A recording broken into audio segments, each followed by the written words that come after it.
Bonsoir et bienvenue dans cette nouvelle édition de 24 heures Sénat. Voici les titres.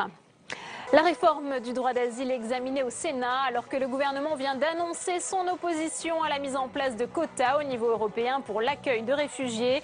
Quelle sera la réponse des sénateurs sur ce sujet brûlant? Il pourrait durcir la législation. Débat à suivre dans un instant. Pascaline Dupas, meilleure jeune économiste de l'année 2015. À 38 ans, elle vient d'être distinguée par le Cercle des économistes en partenariat avec le Sénat pour ses travaux sur l'éducation et la santé en Afrique. Elle est notre invitée en exclusivité ce soir. Semaine décisive pour le Parti socialiste. À 3 semaines du Congrès, les militants vont voter jeudi pour l'une des 4 motions.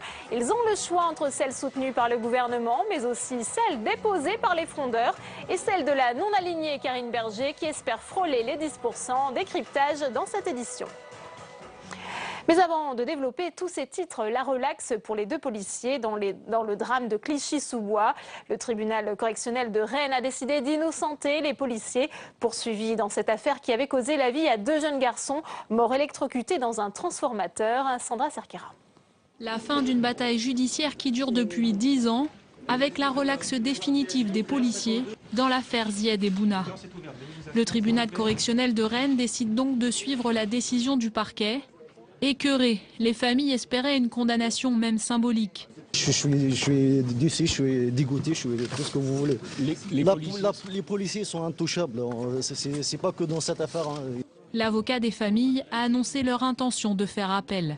Il n'y a rien dans ce jugement, il n'y a rien, pas une seule fois, pas une seule ligne, pas un seul mot qui ne reprenne la thèse des parties civiles que je continue à appeler les victimes. Voilà. Il est évident que nous allons faire appel devant la Cour d'appel. Nous irons, s'il le faut, et si c'est nécessaire, jusque devant la chambre criminelle de la Cour de cassation. Nous y sommes allés. Le 27 octobre 2005, après une course-poursuite avec des policiers, les 2 jeunes garçons entrent dans le site d'une centrale EDF à Clichy-sous-Bois. Ils pensaient y être à l'abri. Ils y sont morts électrocutés. Pour le tribunal correctionnel, les policiers ont bien fait leur travail. Tout le monde avait les familles des victimes, Mais imaginez 2 familles de policiers dont les policiers sont convaincus qu'ils n'ont commis ni erreur, ni faute, ni délit et qui depuis 9 ans se trouvent mis en cause dans une certaine presse. Enfin, il faudrait peut-être y penser à ça aussi. Les policiers, après une enquête interne, n'ont jamais été sanctionnés et ont même reçu lors de l'audience le soutien de l'agent judiciaire de l'État qui s'était engagé à prendre en charge d'éventuels dommages et intérêts. Et ce soir, des rassemblements sont prévus en Ile-de-France, mais aussi à Lyon et au Havre devant les tribunaux, à l'appel des familles et des collectifs de soutien à la mémoire de Zied et Bouna. Contre les quotas, mais pour une répartition équitable de l'accueil des réfugiés, Emmanuel Valls a clarifié la position de la France après les propositions de la Commission européenne qui invite les États membres de l'UE à mettre en place des quotas de migrants. En pleine discussion de la réforme de l'asile au Sénat, les propos du Premier ministre n'ont pas manqué de faire réagir Flora Sauvage. Faut-il instaurer des quotas migratoires dans l'Union, comme le suggère la Commission européenne ? Au Sénat, le débat s'est invité dans l'hémicycle lors de l'examen de la réforme du droit d'asile.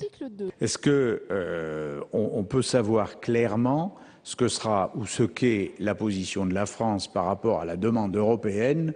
Oui ou non, la France va-t-elle accepter la définition de quotas européens prenant en compte les efforts déjà réalisés? Après la Grande-Bretagne, la Hongrie et la Pologne, la France s'oppose aux quotas pour l'accueil des réfugiés. Pour le gouvernement, la France a déjà fait beaucoup d'efforts. Nous souhaitons que ces demandeurs d'asile soient répartis entre pays de l'Union européenne en tenant compte des efforts déjà faits par ces pays en matière d'accueil de demandeurs d'asile. Et la notion de quota pour les demandeurs d'asile n'a pas de sens, puisqu'à partir du moment où ce sont des critères qui président à leur accueil, l'utilisation du concept de quotas n'a pas de sens. Des quotas qui trouvent pourtant des défenseurs sur les bancs de la gauche du Sénat. Vous ne pouvez pas faire du talmudisme en faisant la différence entre quotas et répartition. La différence n'est pas tout à fait claire. Là, on fait vraiment un peu on fait de la rhétorique pour noyer le poisson. La question des quotas sera abordée lors du prochain sommet européen le 30 juin. L'année dernière, 626 000 personnes ont demandé l'asile en Europe, soit une augmentation de plus de 44% par rapport à 2013. Et on reparlera de la réforme du droit d'asile dans 24 heures Sénat, le débat.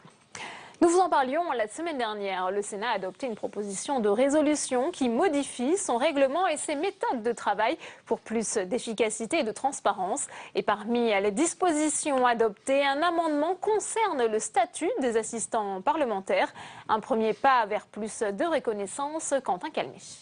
Pour l'heure, ce n'est qu'une simple ligne dans le règlement du Sénat. Pas de révolution pour ces salariés, travailleurs de l'ombre des parlementaires.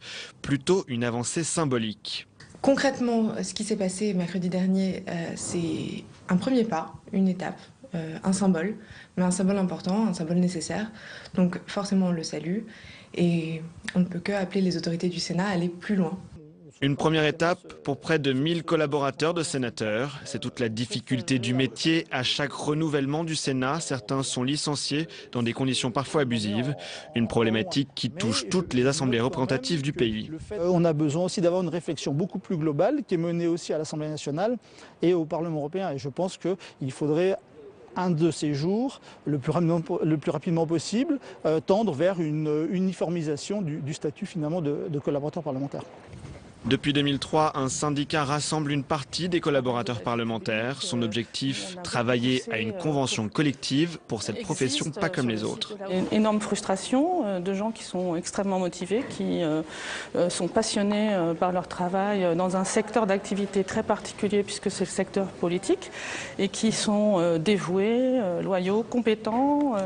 Depuis 40 ans, on a une profession qui existe et qui a été oubliée puisque rien n'a été organisé au sein des institutions parlementaires pour lui donner un statut juridique, ce qui est somme toute assez croquignolesque.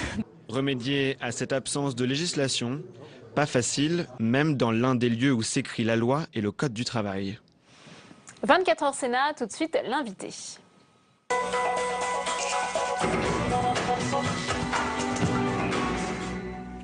Et notre invitée ce soir, Pascaline Dupas, bonsoir. Vous êtes professeure à Stanford en Californie et vous venez de recevoir le prix du meilleur jeune économiste de l'année 2015. C'est une distinction décernée par le journal Le Monde, le Cercle des économistes, en partenariat avec le Sénat. Félicitations. Merci. Vous dites préférer une approche concrète de l'économie, l'observation directe de la réalité, le terrain à la théorie. Qu'est-ce que cela signifie quand on travaille comme vous sur la santé et l'éducation, notamment en Afrique? Ce que je voulais dire par là, c'est que j'ai commencé à travailler sur certaines questions qui m'ont sauté au visage quand j'ai passé du temps au Kenya avant de faire ma thèse, il y a maintenant bien une quinzaine d'années. J'ai réalisé qu'effectivement la santé et l'éducation, c'est des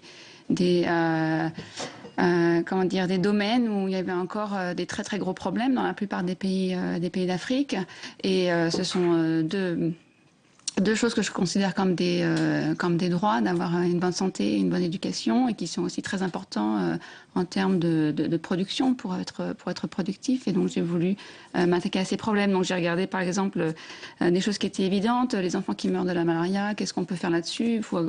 On sait comment empêcher cette maladie. La question c'était comment s'assurer que les ménages ont les outils qui existent, et toute une thématique de questions de subventions publiques et de tarification qui a découlé de ça. Avec une méthodologie particulière, comment la définiriez-vous? C'est une méthodologie qui peut être comparée aux essais cliniques en pharmacologie. Par exemple, si on veut savoir si un médicament marche ou pas, on peut donner le médicament à un groupe choisi aléatoirement et donner un placebo à un groupe témoin et regarder comment le groupe qui a reçu le médicament s'en sort. On fait la même chose avec les politiques publiques ou avec des programmes. On peut, dans certaines écoles ou dans certaines communautés, mettre en place un programme et ne pas le mettre dans d'autres, choisir aléatoirement qui reçoit le programme, qui ne le reçoit pas, et ça nous permet de savoir exactement dans quelle mesure ce programme spécifiquement change le bien-être et la qualité de vie des gens qui sont ciblés par le programme. Et vous avez déjà eu des résultats probants? Vous avez déjà pu voir les résultats de vos travaux de recherche mis en place par des politiques publiques, par différents gouvernements africains?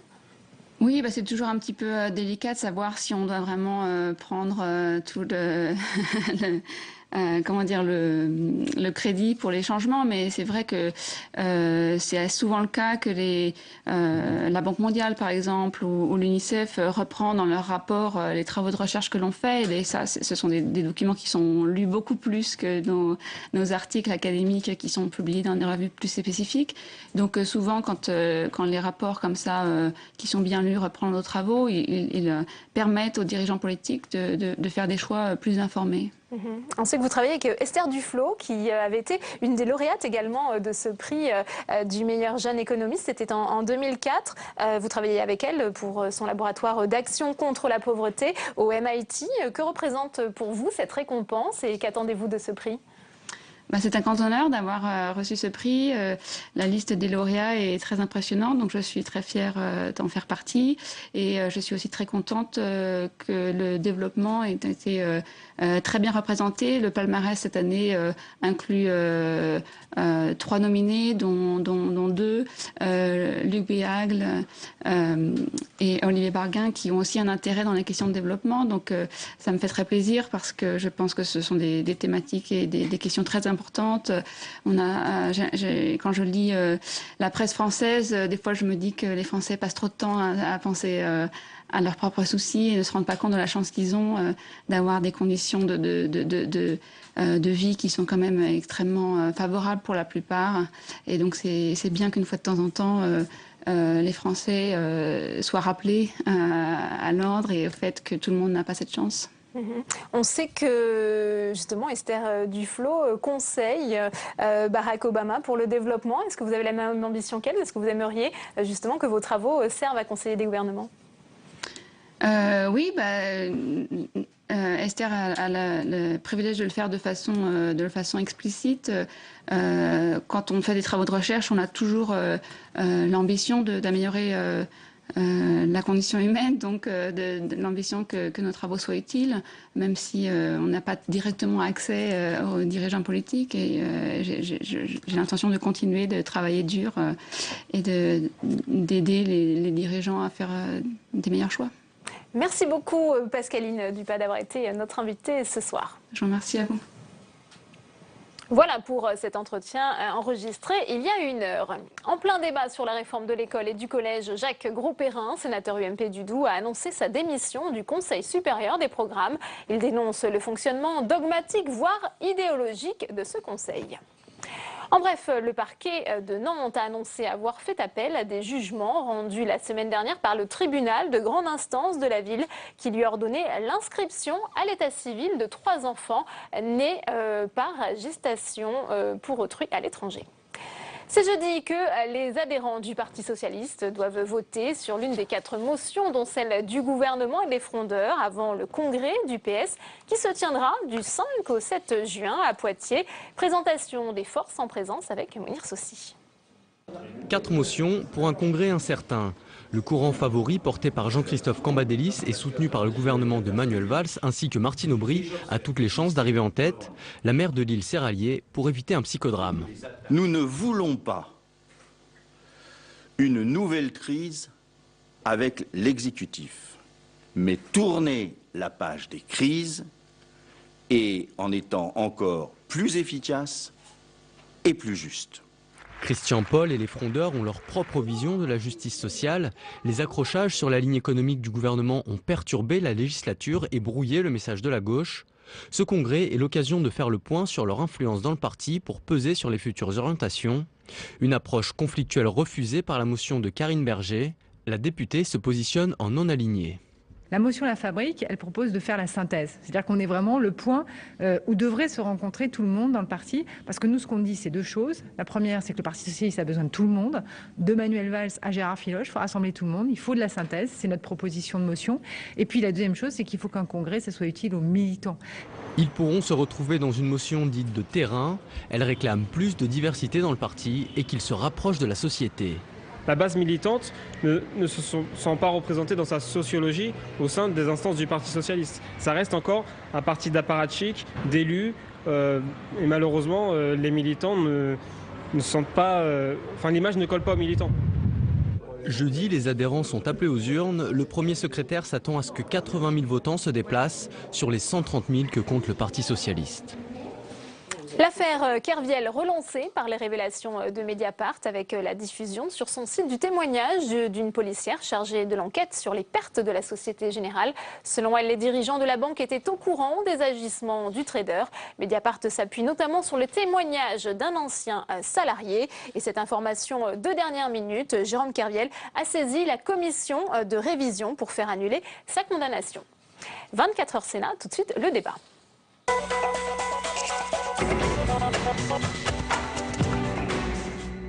Et on ouvre le débat de ce 24 heures Sénat consacré ce soir à la réforme du droit d'asile. Le texte a commencé au Sénat cet après-midi. Nos invités ce soir sur ce plateau, Catherine Tasca, bonsoir. Bonsoir. Sénatrice socialiste des Yvelines, ancienne ministre, merci d'être avec nous. Face à vous, maître Alexandre Aslanian, bonsoir. Vous êtes avocat au barreau de Paris et vous êtes président de l'association Elena Paris, une association qui a manifesté aujourd'hui devant le Sénat. Vous allez nous dire dans un instant pourquoi. Catherine Tasca, on a dit que le Sénat, après le passage du texte en commission des lois, avait durci ce projet de loi. Comment définiriez-vous finalement les travaux de la commission du Sénat ? Bon, il est vrai que la majorité sénatoriale a choisi d'avoir une approche plus dure que celle qui avait été adoptée par l'Assemblée nationale et même par le texte initial du gouvernement. Je crois que le problème de fond qui se pose dans ce débat, c'est la tentation qu'ont certains de superposer, voire de confondre l'immigration irrégulière et l'asile. Pour nous, il y a là deux questions qu'il faut, avec beaucoup de rigueur, séparer, ne pas confondre. Alors ça a conduit, en effet, la majorité de la commission des lois à durcir certains aspects du texte, en particulier à introduire une disposition qui voudrait que lorsqu'il y a une décision de rejet de la demande d'asile, celle-ci vaille automatiquement ce qu'on appelle l'OQTF, c'est-à-dire l'obligation de quitter le territoire français.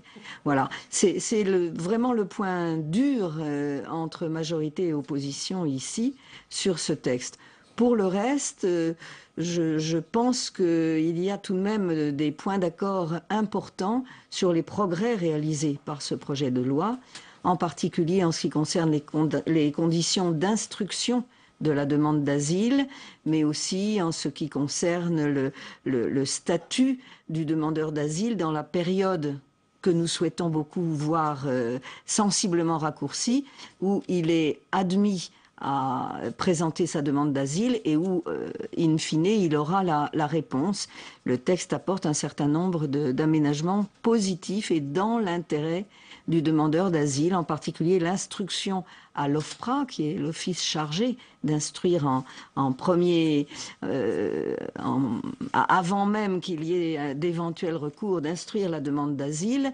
C'est d'abord bénéficier de moyens de travail accrus, et ensuite l'examen individualisé des demandes devrait permettre un meilleur traitement et un meilleur respect des droits des demandeurs. On va faire réagir Alexandre Aslanian. Plusieurs choses ont été dites. Dans un premier temps, est-ce que vous pensez, comme Catherine Tasca, que la droite sénatoriale a confondu asile et immigration ?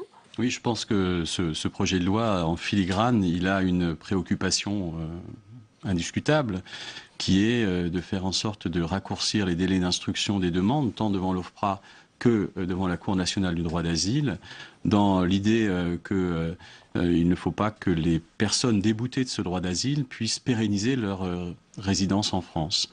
Et donc, dans ce cadre, les avocats qui sont membres de notre association, qui s'appelle Elena France, et je rectifie cette petite erreur, pas Elena Paris, s'inquiètent de l'instauration devant la Cour nationale du droit d'asile d'une procédure dite accélérée qui aurait pour conséquence qu'un juge unique et non plus une collégialité de juges comme c'est le cas jusqu'à présent et depuis la création de cette juridiction administrative spécialisée soit amené à statuer dans un délai de 5 semaines qui est tout à fait impossible, selon nous. Il faut néanmoins réduire les délais d'attente. Alors, il faut les réduire, nous sommes d'accord là-dessus, mais de là à passer à cet excès qui consiste à imposer au juge unique qui interviendrait dans les cadres des procédures accélérées de statuer en 5 semaines, nous considérons que c'est à la fois une atteinte aux droits des demandeurs d'asile et nous, en tant qu'avocats, ça nous rend impossible l'exercice effectif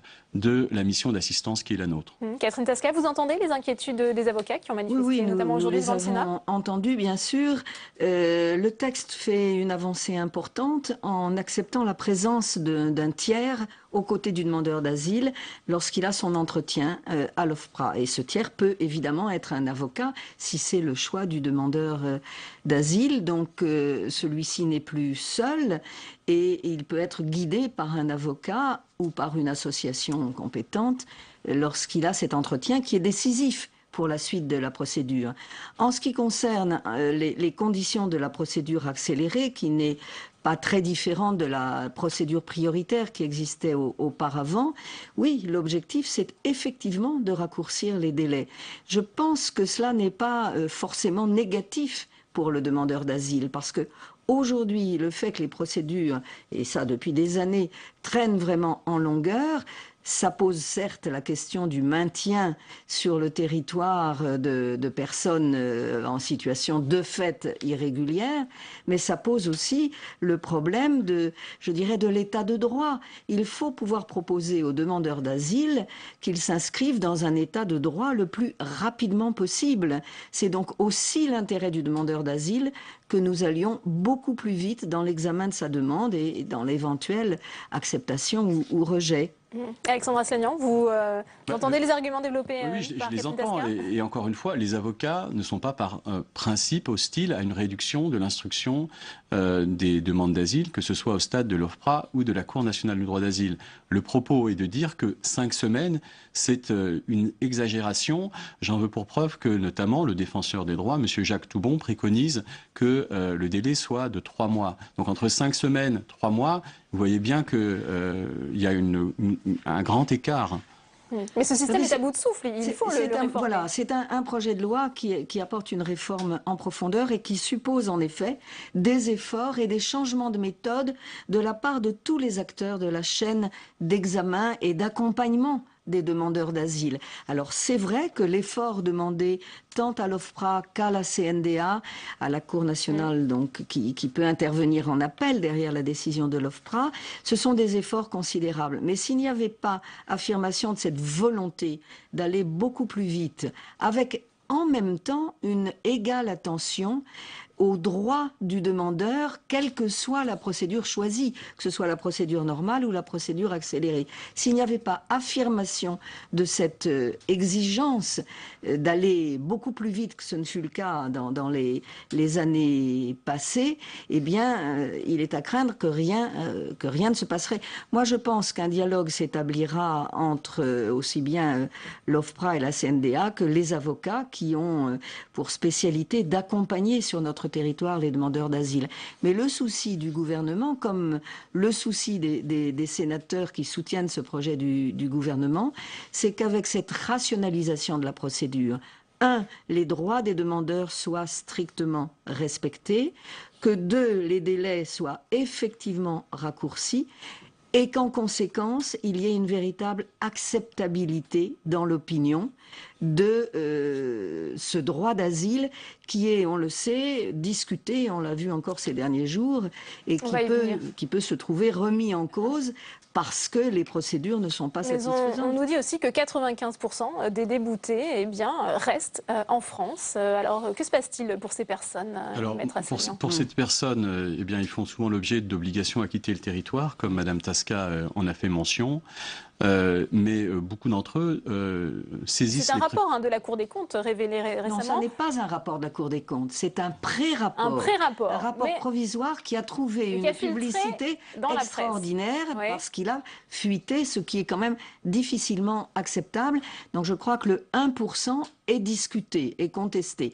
Mais ce qui est objectif, c'est que une grande partie, en effet, des déboutés du droit d'asile restent sur le territoire, surtout lorsqu'ils s'y sont installés longuement. Quels sont vos chiffres, il faut préciser que bon nombre d'entre eux, une fois déboutés du droit d'asile, saisissent les préfectures de demandes de régularisation administrative sur un autre fondement légal. Voilà. Et au titre de l'année 2014, il y a eu 35 000 personnes régularisées. Je ne dis pas qu'elles étaient toutes déboutées du droit d'asile, mais c'est pour que vous compreniez qu'il y a d'autres solutions que de faire rentrer ces gens dans l'illégalité et dans la clandestinité. Je me permettrai de souligner un point, puisqu'il y a, à mon sens, beaucoup de considérations d'ordre politique national qui sont sous-jacentes au débat actuel. Il faut quand même, me semble-t-il, remettre les choses en perspective quant à l'afflux de demandeurs d'asile dans notre pays. En 2014, pour toute l'Union européenne, il y a eu 626 000 demandes d'asile, sur lesquelles seulement 10% d'entre elles ont été faites en France, alors que 32, par exemple, ont été déposées en Allemagne. Je pense que ce sont des chiffres qu'on devrait un peu plus méditer, parce que le spectre de la France envahie par des demandeurs d'asile qui en réalité seraient des immigrés économique ne correspond pas à la réalité de ces chiffres. Et par ailleurs, permettez-moi aussi d'en communiquer d'autres relativement au taux d'admission des demandes d'asile. Le taux moyen d'admission, tout pays de l'Union européenne confondu, est de 45% des demandeurs d'asile. Mais derrière ce chiffre moyen, il y a des disparités qui sont assez difficiles à expliquer. En Allemagne, 41,7% des demandeurs d'asile voient leur demande acceptée. En Italie, 58,5%. En Suède, 76,8%. Et quand on passe à la France, on est aux alentours de 22, 23, 24%. Pourquoi une telle différence? Alors, c'est pour ça que la réponse, je ne l'ai pas. Il faudrait demander à l'OFPRA, il faudrait demander aux magistrats de la Cour nationale du droit d'asile. Mais c'est pour vous dire que le discours qui tente à dire que la France est submergée par les demandeurs d'asile me semble devoir être nuancé. Et c'est vrai que cette discussion intervient dans un contexte où le Premier ministre l'a rappelé, eh bien, ce week-end, la France s'oppose à des quotas pour l'accueil des réfugiés. Quelle est votre réaction? On a vu que Bernard Cazeneuve précisait la position de la France cet après-midi. Oui, de façon très claire. C'est-à-dire que la notion même de quota ne peut pas accompagner l'exercice effectif du droit d'asile, puisque le principe du droit d'asile, c'est l'engagement à un examen individualisé de la situation du demandeur. Donc c'est antinomique avec la fixation de quotas. On peut parler... Mais il faut une répartition plus juste Alors ça c'est autre chose. Il y a un travail à faire à l'échelle européenne pour une solidarité effective entre les pays de l'Union qui aujourd'hui sont très inégalement engagés dans l'accueil des demandeurs d'asile. Et certains pays même ont déjà mis les mains en avant aux déclarations de la Commission européenne en disant « nous pas, ça ne nous concerne pas ». Mais donc le quota c'est une fausse solution pour les demandeurs d'asile. On peut parler de quotas s'il y avait une politique volontariste concernant, par exemple, l'immigration économique en fonction des besoins de certains secteurs d'activité, mais c'est inapplicable en ce qui concerne les demandeurs d'asile. Il faut qu'ils soient demandeurs. Ce mot a quand même du sens. Ce n'est pas des gens que l'on va solliciter. Maître Aslanian, sur cette question des quotas, que dit l'avocat? Non, mais sur la question des quotas, je pense que c'est une discussion qui doit avoir lieu au niveau européen de répartition de la charge entre les différents pays. Mais à cet égard, permettez-moi de préciser, je vous abreuve de chiffres. En France, il y a 985 demandes d'asile pour 1 million d'habitants. En Suède, il y en a 5700. Alors, voilà, je pense que ce sont des chiffres à méditer. Merci pour ces précisions. Merci à tous les deux d'avoir été les invités de ce débat. C'est la fin de cette édition. Merci à vous de l'avoir suivi à 22h. Sonia Mabrouk et ses invités. Bonne soirée. Et à demain.